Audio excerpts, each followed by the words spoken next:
Hey everyone, and welcome back. Now today I wanted to go over liquidations on Bitcoin, just because with all the recent moves that we've seen, we've started to see some pretty substantial liquidations kind of stack up in the crypto market. And also, I think liquidations are kind of a good way to gauge possibly a future direction for the crypto market, mainly just because usually it seems that the market moves in the direction of the most liquidations, particularly short term, especially if there's walls of liquidations somewhat near the current price action that we're seeing. So let's go on ahead and check those charts out. So to start, we're going to look at the Bitcoin chart, and if we zoom in here, we can see in the last video that we talked about, we could see that Bitcoin had broken out of this wedge and it was kind of starting to consolidate up here at the top. As we could see, it kind of, it wicked up, it tried to kind of break through, but ultimately, the bears were too strong and we started to pull back a little bit, which, given the size of this candle over the course of one day, like I think something like this is probably relatively expected, if I had to guess. So, this is something, at least for me, that was not super surprising. So, with a move like this, obviously, people are getting liquidated on the way up because we were pretty bearish at this point in time. And then with a, kind of a candle like this, people start to get a little bit excited that, we might just keep on going up. So in that case, some longs start to pile up here, and then, obviously a pullback will kind of clear those. So moving into the next chart, over the past 24 hours within the crypto market, the vast majority of liquidations have been longs. As we see here, basically everything has been longs except for on OKX and CoinEx. The majority has been shorts, but pretty much, almost everything, and everything in here is all, all longs. So, the only difference here is this is dogs. This was an airdrop that was done today on the Telegram chain. So, there was a little bit, I think, of speculation there just in terms of, how that airdrop was going to go and things like that. But, $108 million was liquidated over the past 24 hours, which, oof, that's rough. So, but as we can see, the vast majority, 91 million of the 108 million were longs. So, this is obviously a very substantial amount of money, especially for, when we saw a pretty reasonable price move up. So, this is something that, hopefully if you're watching the channel, and you've kind of been following along, you would not have fallen into this trap. Kind of like I said on the previous video, looking back at this chart. If you're going to, if you are going to take a trade here, obviously not financial advice, you need to make your own decisions and things like that. But as I was saying in the previous video, if we saw that this wedge was forming and we saw the price kind of coming down and getting pretty close to bouncing off this line here, if we're going for a short-term trade and we're looking for, essentially a risk-reward maximum, why would we not be taking it down here?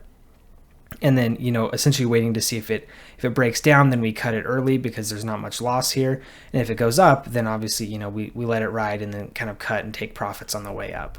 Why would you get in here? We talked about this in the channel, a couple days ago when we did our Bitcoin update is, here we're 3/4 of the way up the channel. Why would we enter here when there's no real structure to trade on anyway? So this is something where, obviously there's a lot of liquidations.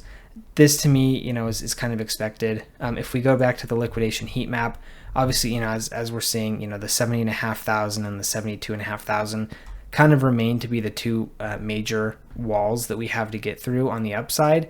As we see on the downside, we're starting to see a little bit pile up, kind of at the 54 and the 56 and maybe like the 57,500 range. Nothing too crazy to the downside. It's kind of a big, big range to the downside, mainly just because there's several kind of points of support that we can see here, right? Like this is probably a major one.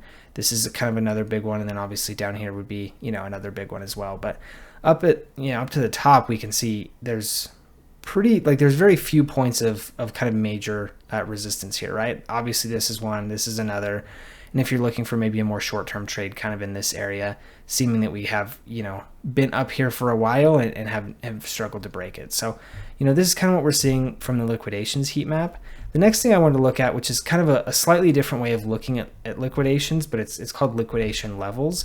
And this kind of shows you kind of where the walls of liquidations are, right? So if we were to move to the downside, a much smaller move to the downside would liquidate far more longs than that equivalent move to the upside, right? And so at this point, it's actually looking like it would be more damaging to move to the downside than it would to the upside. The market has gotten optimistic again, and what we're seeing here is the favor of the market is actually going long. So if you've if you're like me, this is not a positive thing to see, just because that means, at least personally, I would expect to see us kind of climb down this ladder a little bit. As we can see, as far as volume is concerned here, in terms of the number of trades that are being taken, coming back down into this 61.5, like, that's not a very far move down, but it's a pretty substantial amount of liquidations, almost 2 billion. So that's a pretty decent move, and it takes care of a lot of leverage in the market. So that's something to always keep an eye on, is just kind of watch these liquidation maps, see where we're at. This relatively short and steep wall to the downside, to me, is actually pretty concerning, and it would not surprise me, both from just a market structure perspective as well as just hunting liquidations. It would not surprise me if this is kind of where we went in the short term. But again, long term, I still am optimistic on the market, but at least for right now, I would not expect, or I would not be surprised to see some like more downward short-term volatility. So after that, one thing that I did find a little bit interesting, if we look closer up here, is we can see that there's been a lot of open interest that have headed back into the market. Obviously when we had that flash crash, a lot of open interest was kind of removed from the market, but we've started to see that climb up, particularly as the price has gone up. So that's a little bit it's a little bit interesting, and also fairly encouraging to see that open interest is continuing to climb.